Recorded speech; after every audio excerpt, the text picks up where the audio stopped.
Ngayon, silipin natin itong bagyo sa labas ng ating Philippine Area of Responsibility at itong low pressure area sa loob ng ating PAR.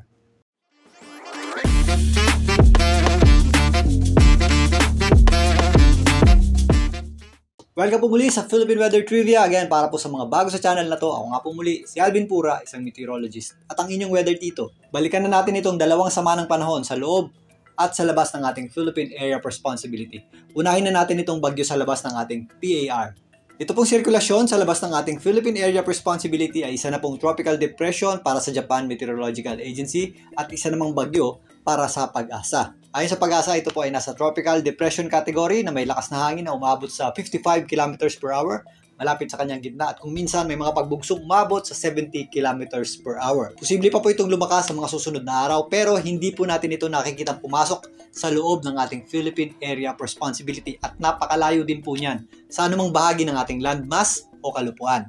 Wala po itong magiging direktang epekto sa atin. Yan po ay posibleng umakyat lamang patungo dito sa southeastern section o timog silangang bahagi ng Japan. So narito po ang ensemble forecast track para sa bagyo na nasa labas ng ating Philippine Area of Responsibility.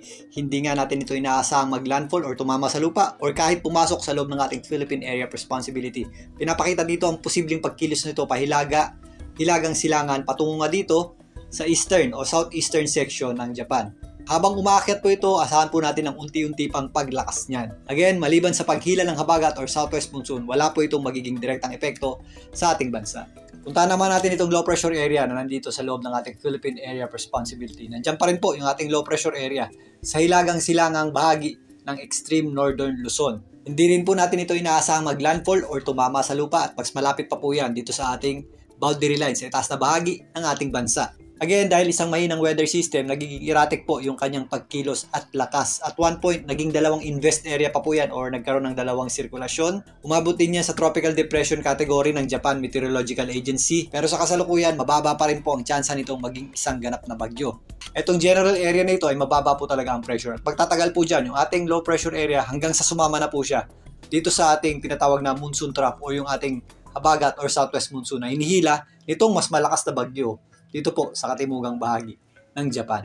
Again, ito pong dalawang sama ng panahon na ito sa labas at loob ng ating Philippine Area of Responsibility ay wala pong direktang epekto sa anumang bahagi ng ating bansa. Although hindi ganong kalakasan, hinihila po nito yung ating habagat or southwest monsoon na siya pong nagdadala ng mga pagulan sa ilang bahagi ng ating bansa. So narito po yung inflow ng ating habagat or southwest monsoon. Apektado po niyan. Ito pong mostly western section ng ating bansa. Relatively maliwalas po ang panahon natin sa malaking bahagi ng ating bansa. Nagpapakita naman po yung ating araw pero posible po yung mga pagulan at thunderstorms lalong-lalo na sa western section ng ating bansa. Kasama po dyan, ito pong areas ng Palawan, Western Visayas, maging dito sa area ng Occidental Mindoro. Kasama na po dyan ang Zambales at Bataan. Dito po sa natitirang bahagi ng Visayas, Mindanao, kasama na po dyan ang Metro Manila at ito pong areas ng Calabarzon, kasama na rin po dyan ang Bicol Region.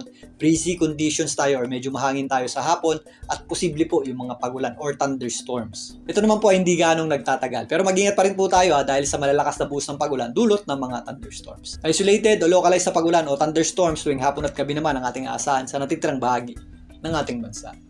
So ito pong dalawang sama ng panahon sa loob at labas ng ating Philippine Area of Responsibility ay wala pong magiging direktang epekto sa ating bansa. Pero yung relatively low pressure o mababang pressure dyan po sa ibabang bahagi ng Japan, kasama na po dyan itong bagyo nasa labas ng ating Philippine Area of Responsibility ay magtatagal pa po. So magtatagal pa rin po ang epekto ng habagat or southwest monsoon sa ating bansa. Kaya mag-ingat pa rin po tayo if ever meron tayong mga malalakas na buhos ng pagulan, lalong-lalo na kapag nakakaranas tayo ng mga thunderstorms. Muli, ito po ang inyong weather tito para sa Philippine Weather Trivia.